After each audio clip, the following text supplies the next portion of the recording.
Saludos, vamos a iniciar el trabajo entonces con la ficha fuerza como la causa del movimiento. Descripción de la actividad. Continuaremos trabajando la ficha dinámica, la cual ustedes ya tienen en fotocopias, donde vamos a indagar acerca de los efectos de la fuerza sobre el movimiento de los cuerpos. Atentos a lo siguiente. Producto a elaborar. Desarrollar las 5 actividades propuestas en esta ficha en el cuaderno. El trabajo es individual, el tiempo estimado para su desarrollo son 4 horas. La fecha de entrega es cuando se normalicen las actividades escolares presenciales. Competencias que vamos a desarrollar, uso de conocimiento científico e indagación. Aquí tenemos los desempeños, el material de apoyo que vamos a necesitar, al igual que la webgrafía, será esta ficha, cuyo nombre es ¿Por qué los cuerpos se mueven?, este primer video tutorial donde vamos a desarrollar la primera parte de la ficha, un segundo video tutorial donde desarrollaremos la segunda parte y unos links que nos llevan a unos videos y a unos simuladores virtuales que necesitaremos para las actividades que están propuestas en este material. Empecemos. La dinámica es una rama de la mecánica que estudia el movimiento de los cuerpos teniendo en cuenta la causa que lo produce. A eso nosotros le llamamos fuerza y la masa del cuerpo que se mueve. En clase lanzamos unas preguntas para explorar qué idea teníamos nosotros acerca de la fuerza. Voy a recordar esas preguntas. ¿Qué debe hacerse para que un cuerpo comience a moverse? ¿Qué es necesario para que él continúe en ese movimiento? ¿Qué debe hacerse para que un objeto detenga su movimiento? ¿Qué le sucede a la velocidad y a la trayectoria cuando le aplicamos una fuerza? ¿Tiene sentido decir que los cuerpos u objetos poseen fuerza? ¿Es posible que un cuerpo se ejerza fuerza sobre sí mismo? ¿Es posible tener movimiento en ausencia de cualquier fuerza? Estas preguntas nos llevaron a las siguientes conclusiones. Las fuerzas se definen como interacción entre cuerpos. La fuerza en términos generales es la interacción entre dos cuerpos, es decir, la acción que un cuerpo ejerce sobre el otro. Miremos un ejemplo. Tenemos un imán y un clavo. Entre los dos existe una fuerza que se llama fuerza magnética. El imán ejerce una fuerza de atracción sobre el clavo representada por esta fuerza F1. El clavo responde sobre el imán con una fuerza F2 que también es de atracción. Entonces tenemos dos cuerpos y tenemos un par de fuerzas. Así que entonces cuando sobre un cuerpo actúa una fuerza debe haber otro cuerpo responsable de ejercer dicha fuerza. Entonces deducimos de que la fuerza no es una propiedad de los cuerpos ejercen fuerza y reciben fuerza, mas no como propiedad de los mismos. Una fuerza se puede definir operacionalmente como la responsable de producir en los cuerpos un cambio en el movimiento, producir una deformación o producir una ruptura. ¿Cómo podemos identificar que sobre un cuerpo se está aplicando una fuerza? Cuando advirtamos los siguientes criterios. Primero, se ponga en movimiento el cuerpo. Detenga su movimiento, varíe su dirección, aumente su velocidad o disminuya su velocidad. La fuerza la vamos a considerar como un vector. Miremos qué elementos entonces tiene la fuerza. Un vector fuerza es un segmento de recta dirigido, ¿cierto?, en el espacio, que me representa la acción de una fuerza sobre un cuerpo. El vector en general tiene 3 elementos básicos: la cabeza, el origen y el cuerpo del vector. Lo vamos a representar el vector fuerza con la letra F mayúscula fuerza y flechita arriba. El módulo del vector corresponde a la intensidad de la fuerza. Se mide con un valor numérico y una correspondiente unidad. Se representa sin flechita arriba. Aquí, por ejemplo, tengo 3 vectores que me representan un vector de intensidad 40 newton. Newton es una unidad de fuerza. Aquí está, digamos, en escala 10, acá en escala 20 y acá en una unidad. La dirección. Recordemos que como lo hicimos con el vector velocidad, la dirección del vector fuerza se mide a partir del eje X o el eje Y en sentido contrario a las manecillas del reloj. El sentido de una fuerza puede ser positivo o puede ser negativo. Nos podemos apoyar de las direcciones de los semiejes del plano cartesiano. Las fuerzas se clasifican en 4 principales grupos.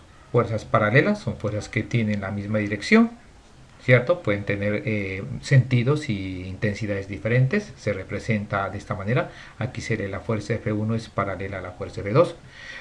Hay fuerzas opuestas que tienen el mismo módulo y dirección pero sentidos contrarios, esta es la manera de representarlas. Fuerzas iguales que todo tienen igual, módulo, dirección y sentido. Y fuerzas perpendiculares que son fuerzas cuyas direcciones forman un ángulo recto o un ángulo de 90 grados. Se representa el vector fuerza F1 perpendicular al vector fuerza F2.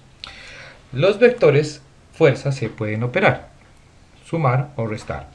Cuando yo opero varios vectores sumándolos o restándolos, obtengo un vector conocido como fuerza neta o fuerza resultante.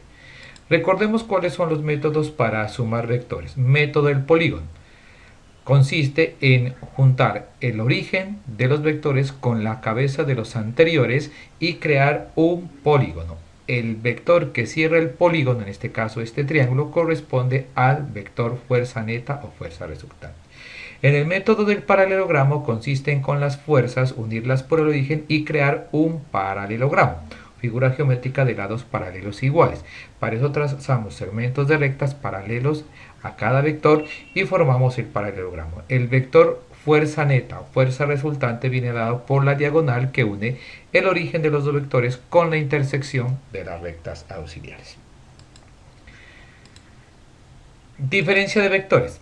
Recordemos que todo vector tiene su vector opuesto. Por ejemplo, si este vector yo lo considero el vector A, un vector opuesto a este será el mismo vector de igual módulo y dirección, pero sentido contrario. Entonces, cuando yo voy a sumar vectores, lo que hago es un truco algebraico. Realmente, si yo voy a restar el vector f1, le voy a restar el vector f2, lo que hago es al vector f1 es sumarle el opuesto del vector f2. Este es el vector f2. Su vector opuesto es menos f2. Y lo sumo con el vector f1 por cualquier método. Ejemplo aquí por el método del paralelogramo. Y este sería el vector diferencia f1 menos vector f2.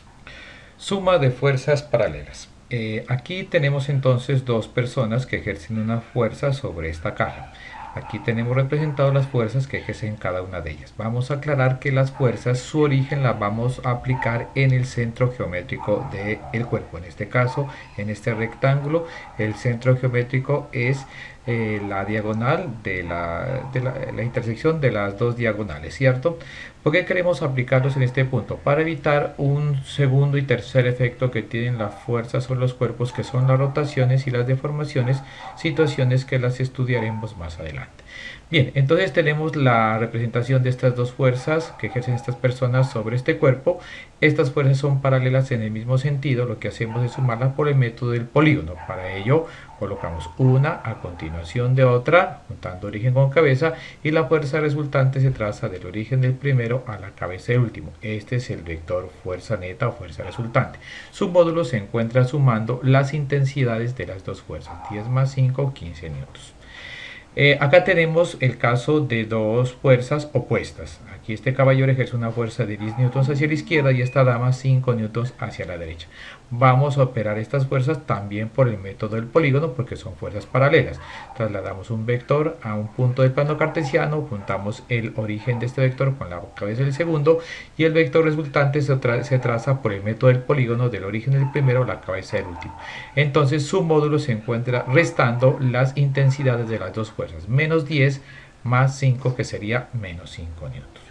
Suma de fuerzas perpendiculares. Para el caso de fuerzas perpendiculares que forman un ángulo de 90 grados, recuerden, se utiliza el método del paralelogramo.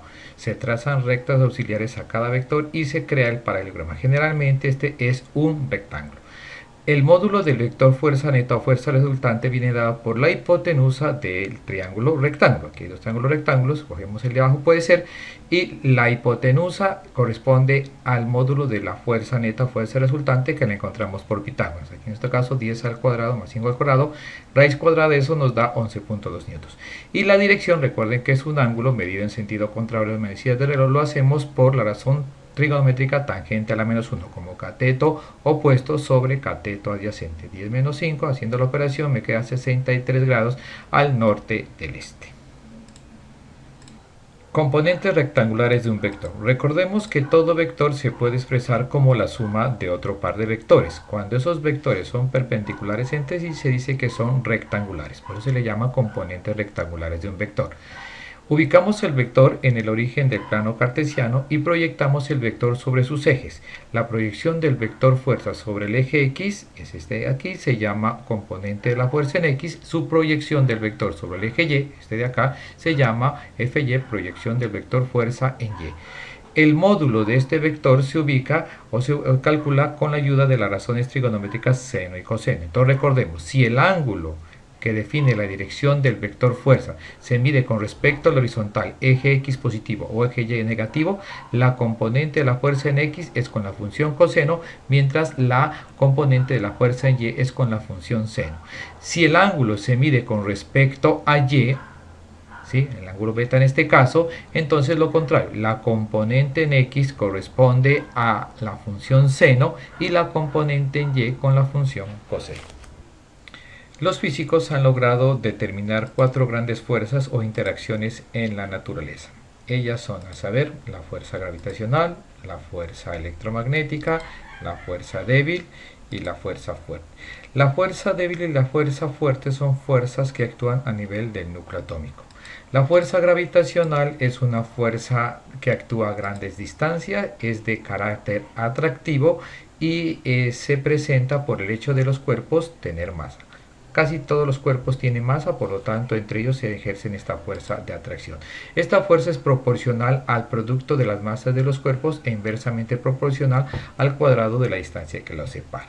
Esta fuerza es la responsable, por ejemplo, de mantener los planetas girando alrededor del Sol, o las lunas girando alrededor de los planetas también. La caída de los cuerpos es debido a la interacción gravitacional entre la masa de un cuerpo que cae y la masa de la Tierra. La fuerza que ejerce la Tierra sobre la Luna también es de carácter gravitacional. La fuerza que ejerce el Sol sobre los planetas también es de carácter gravitacional. Y las mareas, que es una interacción entre las masas oceánicas y las masas del Sol y la Luna. La fuerza electromagnética es una fuerza que se encarga de mantener los electrones girando alrededor del núcleo del átomo. Es la responsable de los fenómenos de luz y electricidad. Es atractiva y repulsiva y se ejerce entre cuerpos que tengan la propiedad de poseer carga eléctrica. Se divide en dos, fuerza eléctrica y fuerza magnética. La fuerza eléctrica es la fuerza de atracción y repulsión que existe entre cuerpos que estén cargados eléctricamente, mientras la fuerza magnética es una fuerza adicional que aparece cuando dichas cargas están en movimiento. Bueno, muy bien, entonces ahora volvemos a la ficha y entonces tú con esta información que te hemos presentado vas a completar las preguntas, vas a terminar las preguntas desde la pregunta 7, las de la 1 a la 6 ya la hicimos en clase, entonces vas a hacerlo desde la pregunta 7 hasta la pregunta 10.